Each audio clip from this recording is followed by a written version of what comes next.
इन दंगाइयों के ऊपर एनएसए भी लगाया गया है। एनएसए के तहत इनके ऊपर कार्रवाई की जाएगी। और आपको ये भी बता दें कि जो दंगाई थी दीपिका, वो ऐसा नहीं है कि अचानक से फैली हुई ये कोई हिंसा थी, ये पूरी तरह से प्लानिंग करके वहां पर मौजूद थे। बिल्कुल प्लानिंग के साथ वहां पर मौजूद थे। और आपको सुनवाते हैं चश्मदीदों की जुबानी कि आखिर 8 फरवरी को हुआ था। कल शाम के समय पुलिस जो है जो अतिक्रमण मस्जिद और मदरसे को ढाने के लिए जा रही थी। उसके बाद 1 घंटे के बाद पुलिस अफरा तफरी में वापस भागती नजर आई और वहां पर जो लोग पथराव कर रहे थे पुलिस के ऊपर, पुलिस का पूरा बल मतलब उनमें लहूलुहान होकर के लगातार वापस भाग रहा था अपनी जान बचा करके। ये मेरी आंखों देखी ये बात है। और इस प्रकार से माहौल था कि अपनी जान बचाना मुश्किल हो रहा था। लोग पथराव कर रहे थे, पीछा कर रहे थे इन लोगों को। हम लोग गए थे, कर्मचारी थे हम, हमारे जान बचानी भारी पड़ गई। वहाँ लेडीजों को मार रहे थे, वहाँ की लेडीज से पथराव कर रही थी। मेरी गाड़ी में वहाँ आग लगा दी गई है। हम नगर निगम का कर्मचारी हूँ मैं, हरकिशन। वहाँ इस कदर माहौल रहा कि छोटे से लेके एक बड़ा युवक हर कोई पत्थर चला रहा था। वो बात सुनने में ही राजी नहीं थे किसी की। लेडीज पुलिस वालों को पैरों से खून के वहाँ पर मारा पार्क के पास।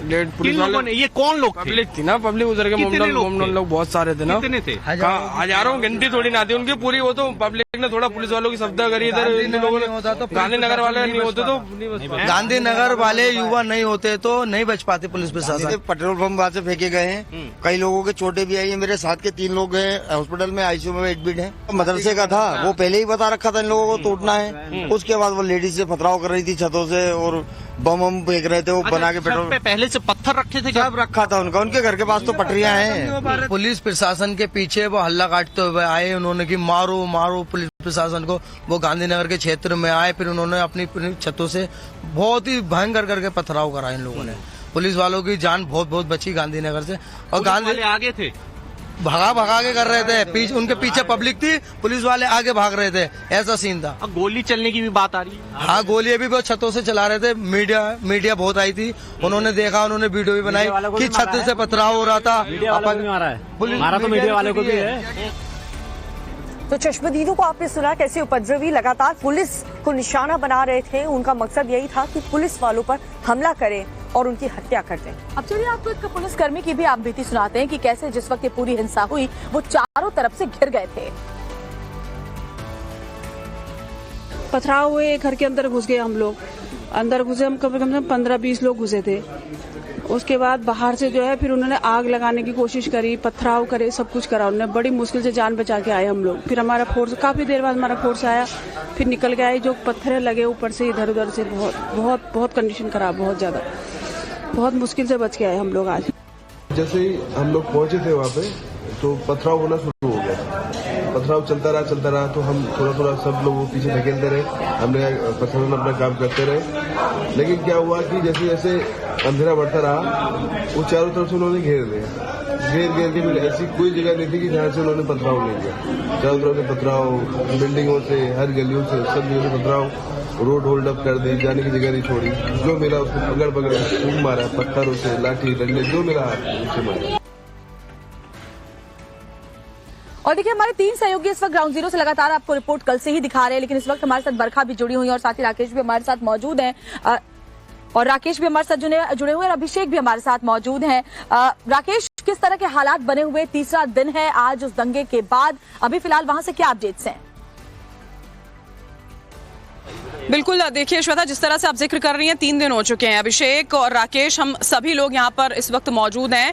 और कुमाऊं का प्रवेश द्वार हल्द्वानी, वहां पर गुरुवार को जो कुछ देखा गया वो अपने आप में बहुत हैरान कर देने वाला था। श्वेता, अभिषेक से पहले हम यहाँ पर समझेंगे। अभिषेक, आज तीसरा दिन है, अगर इन पूरे वक्त की बात करें, क्या कुछ यहाँ पर हुआ, क्या कुछ घटा, अभी का क्या अपडेट? देखिए, जो गुरुवार को घटा वो सबने देखा और वो इतिहास भी बन गया। और निश्चित रूप से उत्तराखंड के इतिहास में ये पहली घटना थी जब किसी थाने में आग लगाई गई, पुलिस वालों को दौड़ाकर मारा गया, पीटा गया। और ना सिर्फ मारा पीटा गया बल्कि थाने में उन्हें जलाने का प्रयास किया गया। कल जिलाधिकारी की जब प्रेस वार्ता थी तो उन्होंने सीधे रूप से कहा कि ये पुनर्योजित मामला था, यानी सुनियोजित ढंग से इस मामले को किया गया। घरों की छतों पे पत्थर थे तो अपने हाथ में एक दिन में तो हुआ नहीं, 3 से 4 दिन पहले से ये प्रक्रिया चलनी शुरू हो गई थी और ये अपने आप में एक ऐसा मामला था। लेकिन आज जो मैं तस्वीर आपको दिखा रहा हूँ, देखिए पीछे की अगर हम बात करते हैं तस्वीरों की, तो लगातार कर्फ्यू चल रहा है। कर्फ्यू में कोई ढिलाई नहीं दी गई है और इंटरनेट सेवा बंद कर दी गई है।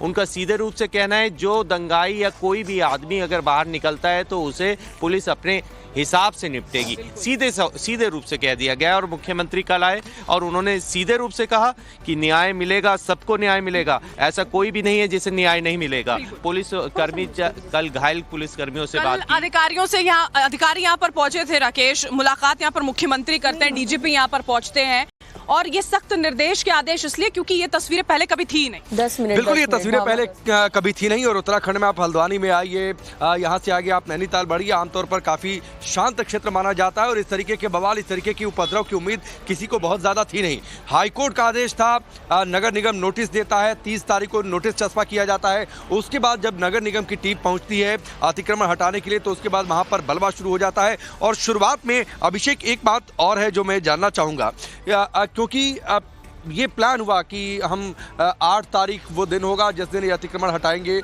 उस दिन ये कार्रवाई होगी। शुरुआत में कुछ दस्ता पहुंचता है, थोड़ा सा विरोध होता है और बाकी फोर्सेस बुलाई जाती हैं, ग्रेजुअली फोर्सेस बुलाई जाती हैं और उसके बाद ये फिर मामला बढ़ता जाता है। शुरुआत में शायद प्रशासन को भी इस बात का असेसमेंट नहीं था कि ये मामला इतना ज़्यादा बढ़ जाएगा, इस तरीके से उग्र हो जाएगा कि आगजनी हो जाएगी और गलियों में जो जवान हैं उन्हें जाकर छिपकर अपनी जान बचानी पड़ेगी। कुछ कालाढूंगी के जो एसडीएम है उनको लेकर जानकारी है कि किसी तरीके से गलियों के अंदर दीवार के पीछे छिपकर उन्होंने अपनी जान बचाई। देखिए, सीधे रूप से अगर मैं राकेश आपको बताऊं तो स्थिति बहुत भयावह हुई और भयावह होने की वजह ये थी कि जब 7 तारीख को यूसीसी, जब 7 तारीख को राकेश यूसीसी का बिल पास होता है उत्तराखंड विधानसभा में तो कोई विरोध नहीं होता है और विरोध की चर्चाएं ये थी कि विरोध होगा। दफा 144 लगा दी गई थी, विधानसभा को चारों तरफ से घेर लिया गया था और उत्तराखंड की तमाम फोर्सेस विधानसभा के बाहर थी। और जब वहां विरोध नहीं हुआ तो यहाँ के जिलाधिकारी और यहाँ के प्रशासन ने ये सोचा कि शायद यहाँ पे भी ऐसा कुछ होने वाला नहीं है, अभी तक इतनी बड़ी बड़ी कार्रवाई हो चुकी है तो यहाँ पे भी कुछ होने वाला नहीं है। और इसी के चलते यहाँ पर बिना इंटेलिजेंस फेलियर कहूंगा मैं सीधे रूप से, इतना बड़ा काम करने जा रहे थे जिसमें लगातार वो लोग भी फॉलो कर रहे थे, हाई कोर्ट जाने की बात कर रहे थे और लगातार समय भी मांग रहे थे। बावजूद इसके इन्होंने समय नहीं दिया और बिना इंफॉर्मेशन, मैं कहूंगा नोटिस दे दिया। इन्होंने ये नहीं कहा कि कल आ रहे हैं हम और तोड़ देंगे आपका, गए तोड़ दिया। अभिषेक एक चीज है, जरा पहले सुबह की तस्वीर आप दिखा दीजिए किस तरीके से सारी दुकानें बंद हैं और पिछले 2 दिन से यही स्थिति है, यानी कल पूरा दिन, क्योंकि परसों रात में तो ये बवाल ही पूरा शुरू हुआ था। दुकानें पूरी तरीके से बंद रखी गई हैं, इंटरनेट पूरी तरीके से बंद है, आप कोई भी सोशल मीडिया प्लेटफॉर्म आप एक्सेस नहीं कर सकते हैं। अलग अलग जोन्स में बांटा गया है हल्द्वानी को सुरक्षा के मद्देनजर और उसी हिसाब से अधिकारियों की तैनाती है, जवानों की तैनाती है। हमें भी गाड़ियों को भी यहाँ पर बैरिकेड पर रोका गया कि इसके आगे चूंकि गाड़ियां लेकर नहीं जा सकते हैं, नेटवर्क एक्सेस नहीं है, इसलिए लिमिटेशंस हैं काम करने की। और इंफॉर्मेशन लोगों तक कैसे पहुंच रही है उसका कोई जरिया अभिषेक है नहीं, बिल्कुल नहीं है। और देखिए, मीडिया की एंट्री बिल्कुल पूरी तरह से बैन की गई है।